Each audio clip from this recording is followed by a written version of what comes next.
Hello. Today I thought we'd just do a little fun project. Not so much making a quilt today, but we're using our sewing machine and we're going to make just a little card.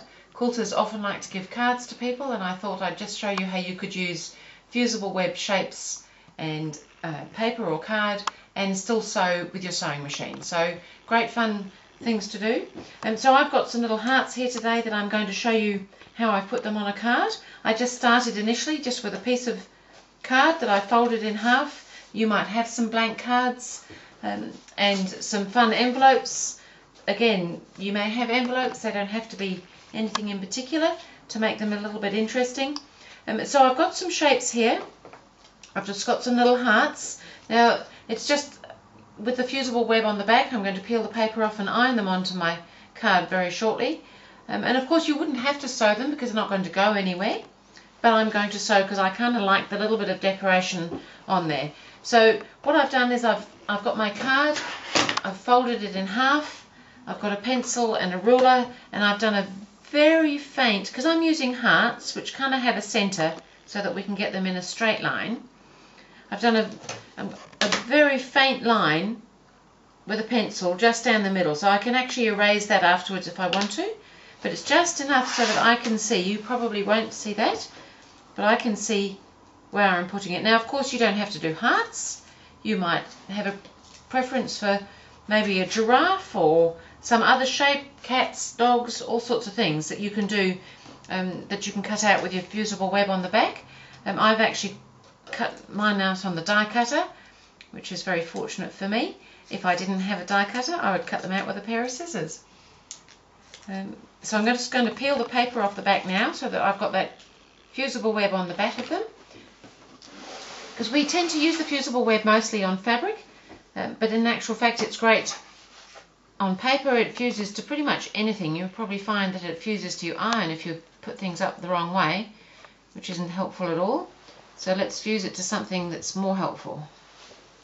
Okay, so I've positioned those pretty much where I want them. I'm not going to panic too much if it's not absolutely exact. Now with your iron, you could use an applique mat if you wanted to, or a piece of paper in between, but I'm just going to iron straight on that and make sure it's set on the dry setting. You don't want the paper to get wet from the steam from an iron. Okay, so just a quick press. It doesn't take too long to get them on there. You don't want to change the shape of your card, so you don't want to overheat it. So they're already fused on there now. Now you could probably just leave them like that, but I'm going to just show you that you can stitch over those. Now in my sewing machine here I've actually popped a metallic gold thread, which I'm going to sew just some straight lines over those hearts with. It could be any decorative thread or non-decorative thread, really one of those personal choice things. So I'm all set to go, and I'm just going to start maybe half an inch or so above the heart, and I'm going to sew a straight line straight down the middle and stop below the bottom heart. So it's probably going to sound a bit clunky because I'm going into the card.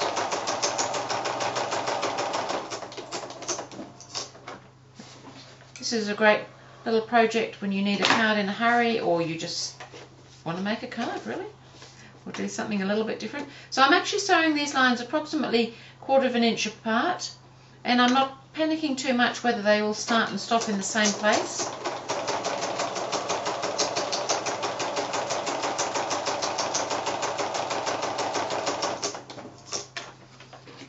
I'm just leaving my ends hanging at the moment. I'll show you what to do with the ends shortly.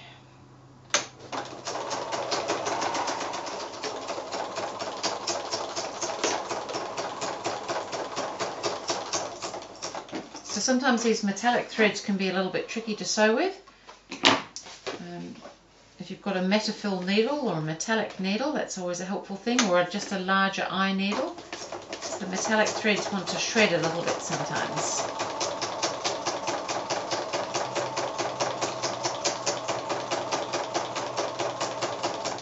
We're doing pretty well here. One more line to go.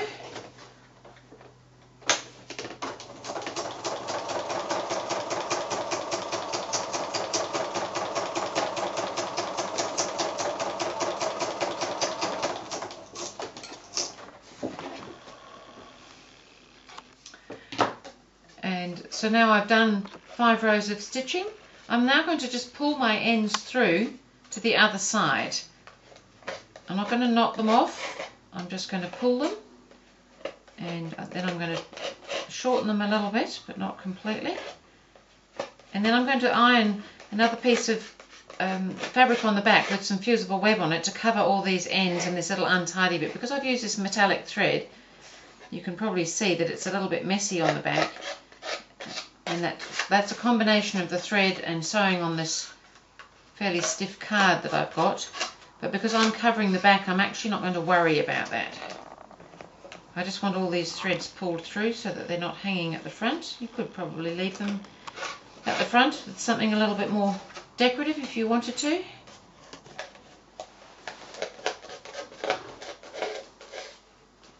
But I just thought this was another fun little idea of something you could do. One more to go. Okay, so now I'm just going to trim those a little bit. Now I'm going to leave a little bit of length on them, maybe an inch, no more probably, so that there's something sitting behind there. And the same at this end, maybe an inch or so just left there. And then I'm going to bring the iron over again, and I'm just going to gently press those threads up into where we've stitched so that they lay down that way rather than sticking out everywhere. This just helps them settle down a bit. And then I've got a piece of fabric here that's already got some fusible web on the back, just a rectangle. It can be something that matches or not in my case. And I'm going to iron that onto the back over the top of all that stitched area, including all those thread ends, so that everything's covered. And because it's a nice glue that's fixing, that should all stay without coming unravelled. So there again, I've pressed that, and I've just made, I think, a very acceptable little card. I've got a fun little envelope, nice bright envelope to go with that. With all the gel pens and things that are around these days, you can write on dark colours. You don't always have to work on light colours or put white paper inside. And I think that's a great little card to send to a friend for no particularly good reason, or for a good reason. So that was just an idea of how to do fusible applique on card.